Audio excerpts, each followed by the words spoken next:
Bien, vamos a hacer una revisión sobre lo que nos dice nuestra actual directriz de evaluación de la incertidumbre de medición en el DA-ACR09D, la versión 01, que es la versión vigente.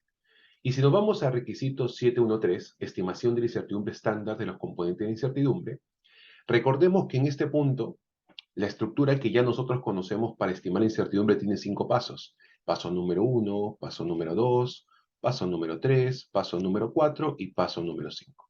El primero era el tema de definición del mensurando, ¿no? De lo que queremos medir. Ya en el segundo punto era el tema de la estimación o la identificación de aquellos de las componentes que van a estar contribuyendo a la incertidumbre. Estos son los factores, ¿no? Los factores que van a estar estimándose en la incertidumbre. En el punto número 3 viene justamente lo que estamos viendo acá, 713. Lo que estamos viendo acá, ¿no? Que es justamente, ya tenemos identificados los factores, ahora nosotros podemos, de alguna manera, estimar la incertidumbre estándar de cada componente, ¿no? Estimar la incertidumbre de cada componente, la incertidumbre estándar. La directriz que nos dice en este punto, nos dice lo siguiente. La estimación puede realizarse. Punto número 1, estimando la incertidumbre proveniente de cada fuente individual, o sea, si yo tengo en mi modelo, en el paso número 2, identifiqué n factores, factor número 1, factor número 2, factor número 3, en fin, n factores, entonces vamos a estimar la incertidumbre de cada fuente individual. O sea, a él le corresponde la incertidumbre 1, a él la incertidumbre 2, a él la incertidumbre 3, y así sucesivamente hasta llegar a la incertidumbre, ¿no? Después de esto vamos a combinar siguiendo la ley de propagación de la incertidumbre. O sea, después de esto vamos a terminar combinándola, obteniendo lo que es el paso número 4, estimación de la incertidumbre combinada. Por la ley de propagación de errores, que es justamente el desarrollo de la serie de Taylor, ¿no? Entonces, esto es básicamente lo que se conoce. Esto es en el punto número 1. Vamos a llamarle 1 en romano, 1 en romano. Este es el modelo que propone el 1 en romano. De hecho, en el momento que nosotros queremos propagar la incertidumbre, podemos trabajar bajo el modelo GUM, que es la ley de propagación de errores que se conoce, y también el modelo de Monte Carlo, que es un modelo de simulación que ya en otro momento se explicará por qué trabajar con el Monte Carlo. Y vamos a ver lo que dice el segundo modelo que la misma directriz de INACAL la propone, pero muchos laboratorios hoy por hoy no lo están considerando, estimando directamente la contribución combinada. Directamente la contribución combinada, pasando directamente a obtener este factor. Sobre la incertidumbre de resultado a partir de algunas fuentes. Esto quiere decir que en este modelo número 2, el tema de estimar la incertidumbre estándar no es considerada. Solamente pasamos directamente de identificar los factores a estimar la incertidumbre combinada. ¿Y de dónde provienen estos datos para estimar la incertidumbre combinada? Justamente dice aquí, proveniente del desempeño del método.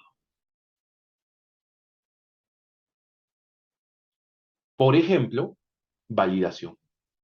Nosotros hemos validado un método, esos datos de validación interna o validación de primera parte se pueden utilizar para estimar directamente la incertidumbre combinada sin tener la necesidad, uno, que estimar la incertidumbre de cada uno de estos puntos y dos, tener que combinarlas. Por lo cual, nos facilita el trabajo en cuanto a tener que estimar incertidumbre por incertidumbre y finalmente propagarla por la ley de propagación de incertidumbres. Otra forma, imaginemos que nuestro método que queremos estimar la incertidumbre, antes de querer acreditarlo, ya tiene mucho tiempo trabajando en el laboratorio, se conoce cómo se comporta. Esto se llama, quiero hacer una validación o una verificación de tipo retrospectiva, con data pasada, histórica. Tiene mucho tiempo mi método, tiene mucha data para explotar. Entonces, puede usar los análisis de control de calidad interna.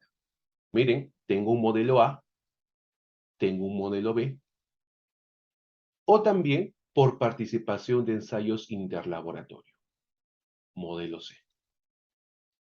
Claro, si yo tengo un informe, por ejemplo, quiero acreditarme en un método nitritos, participo en un ensayo de aptitud de nitritos en aguas, que es justamente el alcance que quiero acreditar, y entonces al momento de tener mi informe final de participación del interlaboratorio, del ensayo de aptitud, yo voy a tener no solamente mi información, obviamente yo sé cuál es mi resultado como laboratorio, y espero obviamente que esté como satisfactorio, pero también tengo lo de los otros laboratorios que para mí es incógnita saber quiénes son, pero tengo su información. Entonces puedo hacer una estadística sobre los datos que tengo de los otros laboratorios que participaron junto conmigo en este ensayo de aptitud. Y con eso puedo aproximar una incertidumbre. Entre otros modelos que pueden existir. Todo esto es una propuesta que la directriz lo tenía ya. Que los laboratorios hoy por hoy no la opten, puede ser porque estamos acostumbrados a hacer el modelo GUM, ni siquiera Monte Carlo, GUM, o porque de repente desconocemos este punto, ¿no? De hecho, hay algunas normatividades, algunos documentos guía, por ejemplo, el documento del Eurolab, ¿no? Que justamente se pronuncia específicamente en este punto. Y aquí justamente dice un mapa para estimar los diferentes modelos de incertidumbre, ¿no? Nosotros comenzamos con definir el mensurando, que es justamente el punto número 1 de nuestra directriz, y también dice enlistar las incertidumbres que componen la incertidumbre total, o sea, los factores. Eso nadie se escapa. Y acá podemos tener básicamente dos enfoques. El enfoque intralab, o sea, de manera interna, y el modelo interlab, de manera externa, o sea, varios laboratorios. ¿Qué nos proponen? ¿Tenemos el modelo matemático y queremos trabajar con ello? Sí. Si es sí, vamos a evaluar la incertidumbre estándar de cada uno de los factores y los voy a combinar según la ley de propagación de incertidumbre de la GUM. Esto es el modelo clásico. Esto se llama justamente el enfoque por modelo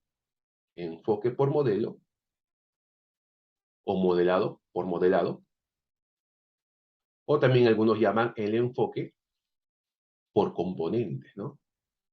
Por componentes. Porque voy a determinar componente por componente y finalmente voy a obtener la incertidumbre combinada. Y en este modelo incluso se puede hablar del modelo GUM clásico o del modelo Monte Carlo, que lo vamos a explicar en un siguiente video. Pero además, puede ser que no necesite trabajar con el modelo matemático, y aquí comienzo justamente con los enfoques del tipo empírico. Enfoque modelado, enfoque empírico, ¿no? El empírico, porque no vamos a tener el sustento o no vamos a ir por el lado matemático de la definición, sino justamente por ver cómo sus variables, todas ellas experimentales, van variando y van haciendo en conjunto un todo. Porque recuerden que cuando yo hago un ensayo número 1, yo tengo todas mis variabilidades inmersas en este ensayo. Y cuando tengo un ensayo 2, también tendré inmerso otras variaciones dentro de lo lógico.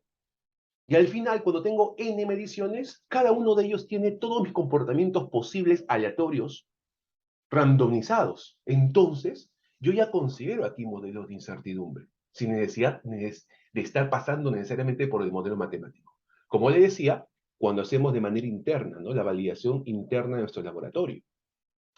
Aquí tenemos un enfoque, utilizando justamente la incertidumbre del sesgo, por ejemplo, de mi método al momento de validar. Esto es en el proceso de la etapa de verificación, ¿no? La verificación o la validación, ¿no? ¿Qué parámetro puntualmente estamos acá hablando? Veracidad, que tiene que ver con el sesgo, ¿no? Entonces nosotros podemos usar justamente datos de la validación, ¿no? Réplicas, mediciones replicadas. De mi propia validación puedo tomar datos y con eso estimar la incertidumbre directamente combinada sin tener que pasar por estimar cada uno de los componentes. Eso es cuando es manera interna. Pero también puedo tener manera externa. La pregunta es, ¿hemos participado en un estudio de ensayo de aptitud? Si la respuesta es sí, seguimos el modelo de la ISO Guide 43, hoy por hoy 17043, ¿sí? Y también la 13528, que justamente es la parte de la estadística de los ensayos de aptitud, y podemos tener justamente el modelo de la estimación de la incertidumbre a partir de los datos de participación del ensayo de aptitud de todos los laboratorios. Con eso puedo obtener una incertidumbre, variabilidad y justamente el sesgo detectado por mi Z-score y por mi combinación de mi participación y de todos los laboratorios. Finalmente puedo así optar por una incertidumbre combinada. A esto se le llama el modelo top-down o modelo de arriba hacia abajo, porque partimos, como estamos trabajando de manera intra, partimos de un ensayo de aptitud, tendríamos una desviación estándar de reproducibilidad. Como de reproducibilidad, que es el extremo máximo de dispersión, puedo llegar a tener la incertidumbre combinada de mi laboratorio, de arriba hacia abajo, top-down. Al igual que este modelo top-down. Pero en este caso no voy a trabajar con el ensayo de aptitud, sino con la validación transversal o interlaboratorio. Yo puedo hacer una validación de primera parte, o sea, internamente, que sería la que está por acá, o puedo participar con otros laboratorios en validación. Entonces estoy en este punto, ¿no? Igualmente, obtengo una incertidumbre estándar de reproducibilidad porque son un interlaboratorio y buscaré por el modelo top-down cómo llegar a una incertidumbre particular. Mientras que en este lado, como es una verificación, una validación y probablemente solamente es en un punto, tendría que ver, en este caso tengo la división estándar de precisión intermedia, algunos llaman RW, o en algunos casos incluso solamente repetibilidad, y cómo llego a tener una incertidumbre que pueda representar a mi modelo. Aquí estaría hablando que voy de abajo hacia arriba. Eso sería bottom up. Y aquí justamente salen estos modelos clásicos del que tanto se hablan en las guías. Modelo bottom-up y modelo top-down. Entonces, en el curso vamos a abordar cómo podemos no solamente ver la GUM clásicamente, y es más, la Monte Carlo, sino también poder entender cómo puedo tener otros modelos alternativos para algunas utilizaciones, algún tema específico que me puede ayudar justamente a poder, de alguna manera, dejar de ser dependiente de la GUM que todo el mundo utiliza y que para algunos casos puede ser complicado, engorroso. De hecho, buscar factor por factor, etcétera, puede ser complicado. Incluso la calibración de equipos. Porque cuando hacemos factor por factor, tenemos que estimar para los equipos que se calibran este factor de sesgo si no se está corrigiendo y también de incertidumbre. En cambio, cuando hago el modelo empírico, me olvido de la dependencia factor por factor, lo cual puede ser adecuado incluso cuando tenemos que estar constantemente actualizándolo por datos de calibración. Ya veremos en un próximo video por qué básicamente es bueno ver este enfoque de diferencia de incertidumbre, que lo vamos a abordar justamente en nuestro curso de estimación de incertidumbres de métodos cualitativos y cuantitativos por la consultora LeadY Consulting en su división Trade.